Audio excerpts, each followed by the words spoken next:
Welcome to Pennsylvania Newsmakers, and as always, thanks for watching. Well, the EPA proposes new carbon emission standards. We will hear from the coal industry, and then News 8's Brian Roche on your side, the consumer fraud investigator, keeping an eye on the people trying to scam you out of your money. We have a consumer update report. We'll be back in a moment. This is Pennsylvania Newsmakers, a fast-paced, unrehearsed weekly discussion with and about the leaders who shape your world.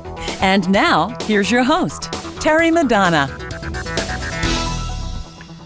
Well, as you know, it's been widely reported about the EPA's new carbon emission standards that have been issued recently.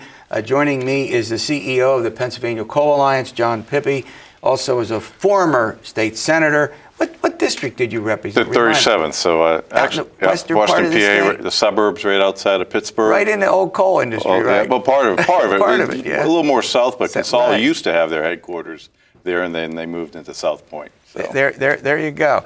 All right, well, let's start with the basic facts about these EPA regulations. There have been a number of hearings across the state, across the country, one in western Pennsylvania. Right. What was the purpose of those hearings? And well, I mean, first of all, why is this important? Let's go to the chase.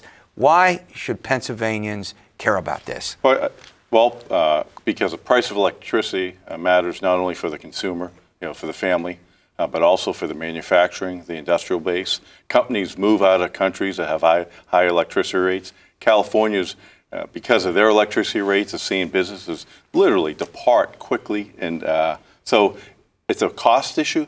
But there's also now, we're at the point where it's also a safety and reliability issue. Mm-hmm. Because as we've seen, specifically coal plants go offline, they're not being replaced. There's been talk of replacing coal-fired power, but really the nuts and bolts aren't being done. And we're in a position now where, like the last freeze, we could be a scenario where we'll have rolling brownouts in a developed nation. That just does not make sense. Mm-hmm. Now, is your argument because these EPA emissions standards? Well, first of all, what is the effect of those standards, and then we'll get to the other considerations. We've had what I call double whammy. Last year, the EPA proposed standards for any type of new power plant built, and those standards would require technology that's not mature or commercially available. So it's a de facto ban. They did that last year. So no new coal plants are being built under those proposed standards. This year, they went to existing fossil fuel plants, and specifically greenhouse gas standards that will not be able to be met under the rules that are being proposed and at the levels. And that's really the difference. We're trying to bring this debate back to the middle. The EPA wants a 42% reduction in CO2 standards in Pennsylvania. Mm-hmm. We can get to about 22%. We can get halfway there. And so that's really the argument we're having. The problem is if they're successful in forcing us to reach a 42% reduction in Pennsylvania, you won't see coal as part of the portfolio, or it will be at such a level that the price of electricity will not only skyrocket, the availability. Let me make sure I understand your point. So obviously I get your point about if you try to meet these standards and you won't be able to meet them, then the energy capacity will be reduced. Right. I think that's a big point you're making. Now, let's go to how much of Pennsylvania's energy produced, whether it's for nuclear or for other kinds of power plants, relies on coal? Right now, 40% of the electricity powering this right now is coming from coal. It varies. Sometimes it's 42, sometimes it's 39, but a solid number is 40%. And that's the key there, is as we go away, what will replace it? So is your point that there isn't a substitute, a reliable, available substitute if these EPA, I mean, is that the thrust of your argument? From a practical answer, yes, there is, because people say gas can potentially replace it. The infrastructure is available. You don't have enough gas plants. Renewables are 1.5% of our portfolio. They can't replace 40%. We can see growth, which is what we supported, a diverse portfolio. But we need adults in Washington right now to do the math. Last winter, not too long ago, they were talking about rolling brownouts. That wasn't speculation. It was within 500 megawatts of having to ask people to either eliminate or literally shut down electricity usage. All right, I'm going to run to a break. When we come back, let's sort of try to gain some perspective on this with what's going on in other countries, and ask you from your point of view the environmental implication of all this, which is obviously very important. Talking with John Pippy, he's the CEO of the Pennsylvania Coal Alliance. We'll be back in a moment. This broadcast of Pennsylvania Newsmakers is presented by the Pennsylvania Chamber of Business and Industry, the statewide voice of business.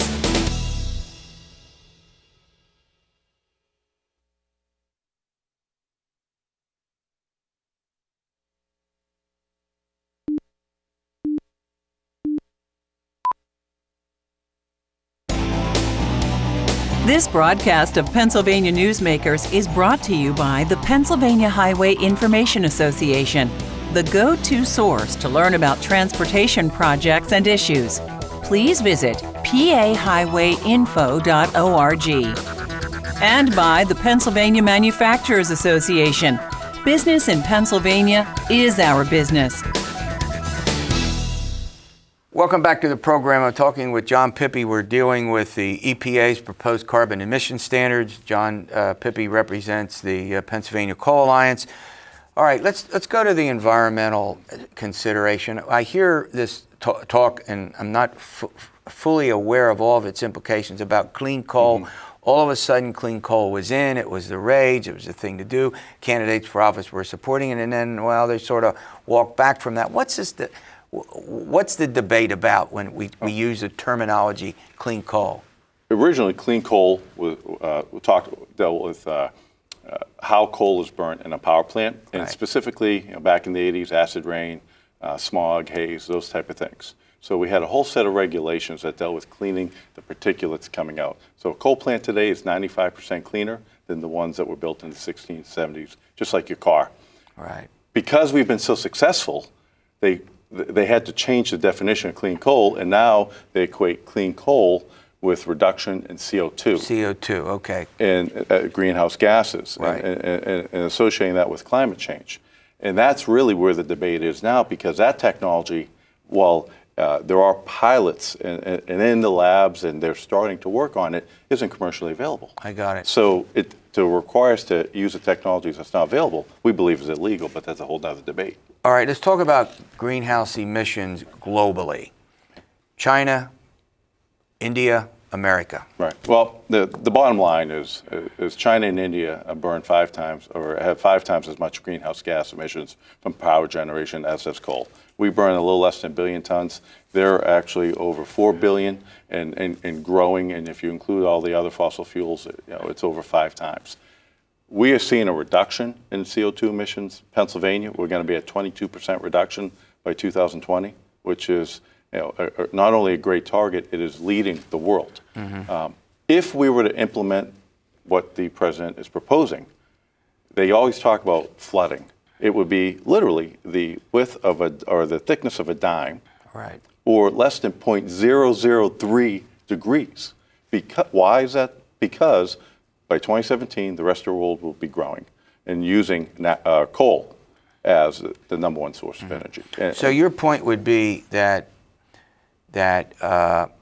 eliminating coal completely would have minimal effect on greenhouse emissions. And that is not my guess. That is based on the EPA's own numbers. Right. And so we're saying, we can get, we're seeing a 20% reduction already in Pennsylvania.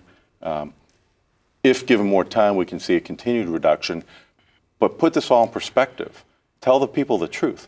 Don't talk about flooding when, using your own numbers, that's not going to be the result. Reducing or eliminating coal from the U.S. energy portfolio only hurts the United States. It doesn't help. All right, last question. Yep. You also, in the material that you've talked about throughout the state, about a more collaborative approach as opposed to a disputatious approach, right?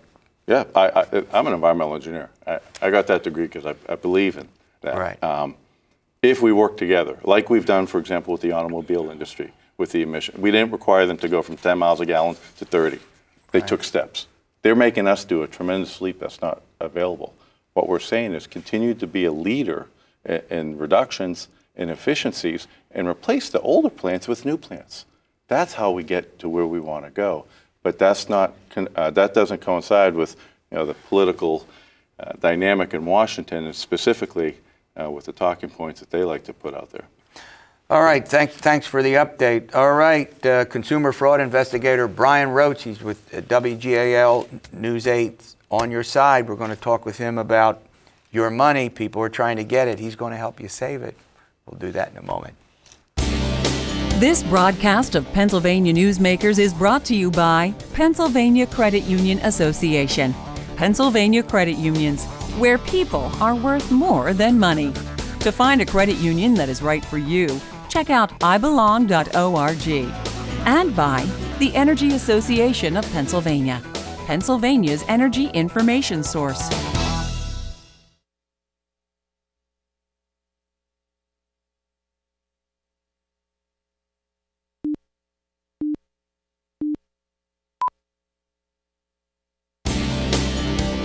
This broadcast of Pennsylvania Newsmakers is presented by the Hospital and Health System Association of Pennsylvania, working towards a healthy Pennsylvania, and by the Pennsylvania Coal Alliance, representing companies involved in America's most affordable, reliable energy source.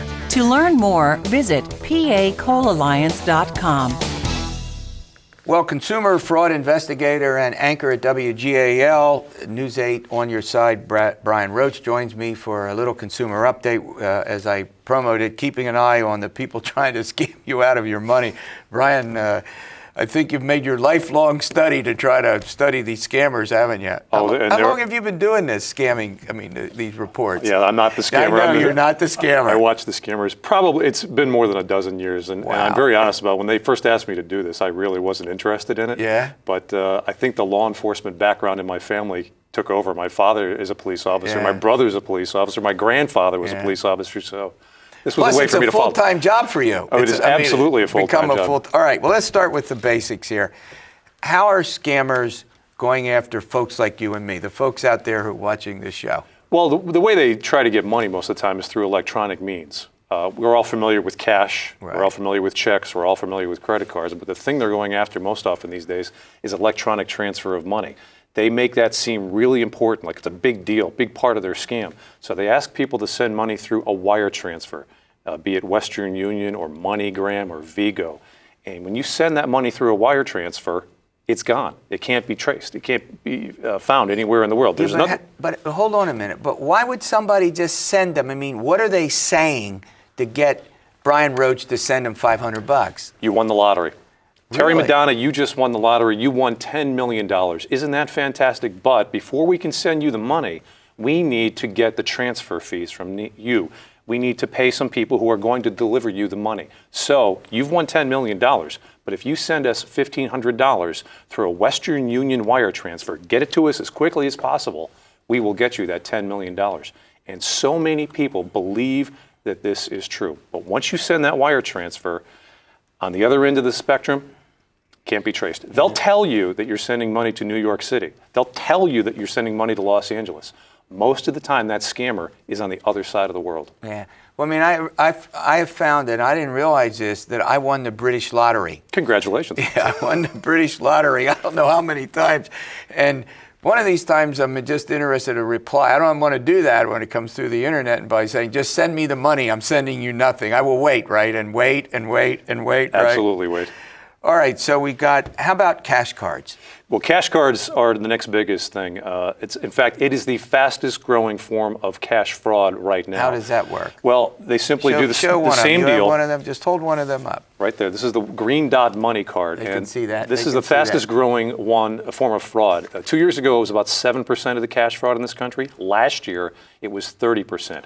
And it's the same principle here. They ask people to send money. You won the lottery, but we need to get the transfer fees from you immediately. Oh, so they put it on a money card. Right. They can go to a drugstore, a Walmart, a Walgreens, a CVS, a Rite Aid, and they ask them to put money on here.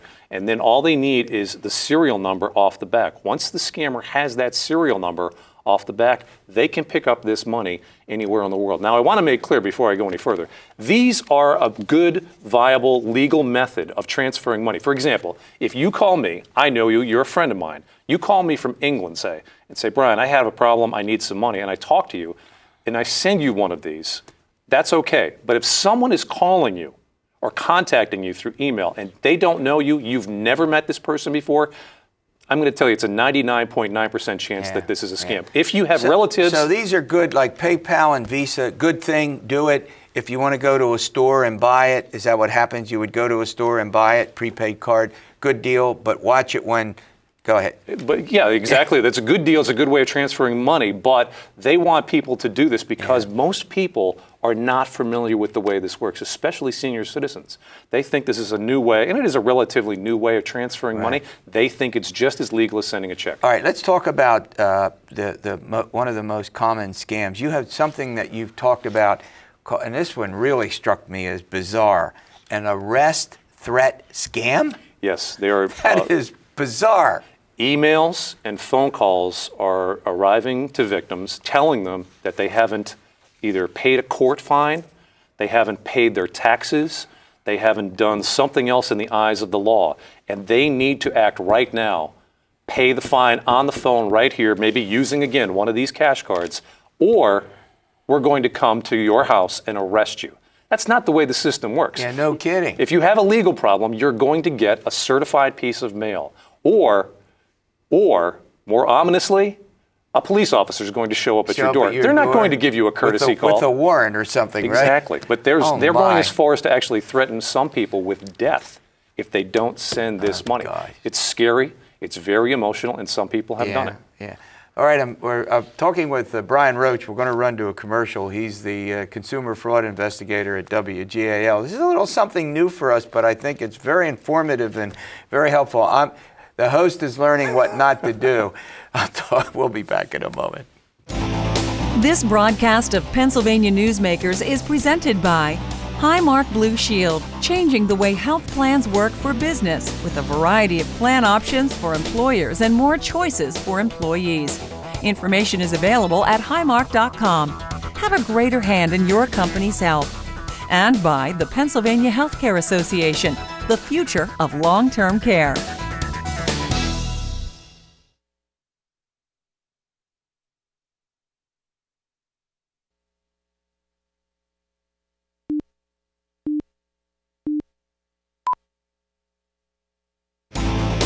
This broadcast of Pennsylvania Newsmakers is brought to you by the Pennsylvania Business Council and by the Pennsylvania Business Council Education Foundation. Brian Roche, the consumer fraud investigator at WGAL, is in the house, and we're talking about a variety of scams. You know, before we get to some other scams, Brian, everyone watching us has gotten all these. I mean, let's be honest. They're ubiquitous. Do we know how many people how can we know how many people get ripped off? Great question. We don't know. The latest statistics from the federal government show that roughly about 500,000 people a year report them. Exactly. And, I get them all the time and never report them. There you go. There's the other half of the equation. We believe that more than 2 billion people a year get these scams all throughout the world and approached by them. And we believe it's roughly the same numbers in terms of dollar loss. $500 million, about $500 million reported in losses the last term, but we believe it's well over $3 to $4 billion in total losses. People don't report it because they're embarrassed. So in other words, if they buy into one of these scams, lose money, they just go away quietly. There's no point in going and complaining to somebody. You can't catch these people, can you? No, they're on the other side of the world. They'll tell you again that they're in New York or Los Angeles, but most of them are on the other side of the world. Eastern Europe, Indonesia, the Middle East. But most people won't report it, especially seniors, because they're embarrassed and they're afraid that their adult children will think they're losing their faculties. And the other point is that the governments aren't, I mean, this isn't an exact parallel, but you go over to like some folks in Russia have been doing these data breaches, and American officials have been complaining about data breaches and getting hundreds of millions of data parcels out from all sorts of people, and there's nothing you can do. The governments of these countries don't respond, don't do anything. Exactly. Do they do not cooperate with each other, especially with the tension that we're having now with Russia, and where a lot of these scammers are coming from. The Target hack from last December, we traced it to a 17-year-old in Russia. I shouldn't say we traced it, but authorities traced it to a 17-year-old in Russia. All right, let's go to a couple more of these scams. This is for all of us to make sure that when we get them, we're aware of them. Something called Microsoft computer scam. I've never heard of. That's one I've never heard of. This one has been going strong for about 18 months now. You get a phone call that tells you, "Hi, we're from Microsoft. We've detected a problem on your computer. We need you to go sign on your computer right now to help straighten this problem out." They'll walk you through a series of websites they want you to go to. What they're really doing is hijacking your computer. They're putting a virus or some kind of malware on your computer that could either hold it for ransom or, more scary level, they can take your personal information off that computer. The important thing to remember is Microsoft or any other repair company, they don't call you. If your computer melts down, you have to call them. Well, actually, on one level, that's pretty good. First of all, I'm not sure how they would know my computer melted down. They wouldn't. It's not possible. And many people who get these phone calls, they tell me, I don't even have a computer to begin with. So that's the funny. And then some people will play along with this. Just to see what happens. But you still can't catch them because they're on the other side of the world. They're on the other side of the world. And one interesting thing, a thought that was just forwarded to me not too long ago is I work with a local computer expert out of Harrisburg University. He actually stayed on the phone with one of these callers for half an hour. He came away thinking that this scammer really believes that they work for Microsoft. They may be working for a larger entity, and they have been told that they're working for Microsoft because they won't take no for an answer. Oh my gosh. All right. Last one, fake check scam. Oh gosh. This one's older than dirt. This is one of the first scams I ever covered. They, again, tell you that you've won a lottery, and they send you a $2,000 check saying that you need to put this in your bank account and send us back $1,700 for fees. Well, and they, again, want you to use these cards or a wire transfer, and they say, send it to us. A couple of days later, you found out that the check that you deposited was fake. All right, we got about a minute left. Best tip for consumers. What should consumers do before you go? Time. Time is on your side. When someone is contacting you, either through email or on the phone, and they want you to act quickly, they want you to act immediately, that's a sure sign that it's a scam. If they will not give you the time to do the research, to ask your own questions, to get back to them in a day or so, that's most likely a sign of a scam. And you've also talked about something like avoid emotion, like, I just got 50 grand, or I just got, and you all get hyped up and excited about it, right? Absolutely. People get emotional about that they think, finally my ship has come in, and they just completely lose all abject reasoning, and they just fall for it. Yeah. Sure, I'll send you $2,000. Oh, yeah, these are wonderful suggestions. I hope we've all learned something from it. All right, well, we'll see you next week for another edition of Pennsylvania Newsmakers, and as always, stay well.